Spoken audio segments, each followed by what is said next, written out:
दर वर्सा आयचो दीस हो मार्टियर्स डे म्हणून ऑब्जर्व करता।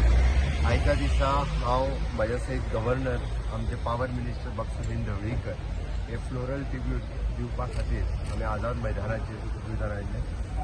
आमी म्हणटा की देशाच्या सगळ्या स्वातंत्र्य सैनाक, गोंयच्या सगळ्या स्वातंत्र्य सैनाक हो इतिहास भुरग्यांच्या मुखार उरपाक जाय म्हणून आयचो डे ऑब्जर्व करप गरजेचो आसा। सातत्यान फ्रिडम फायटरांनी दिल्लें बलिदान हें आमी केन्नाच विसरून उपयोग ना आनी तें सदोदीत याद उरपाक जाय। ह्याच भावनेंतल्यान आयचो डे हो ऑब्जर्व करता आनी आयज स्ट्रीट प्लेइंग आसतलें फ्लोरल ट्रिब्यूट सगळ्या फ्रिडम फायटरांक, म्हणजे ज्या देशाच्या स्वातंत्र्यात सगळ्यांनी भाग घेतलो, गोंयच्या स्वातंत्र्यात सगळ्यांनी भाग घेतलो, तांकां हांव श्रद्धांजली दिता, आदरांजली दिता आनी समेस्त गोंय सरकारच्या वतीन, गोंयच्या लोकांच्या वतीन हो तांकां करता।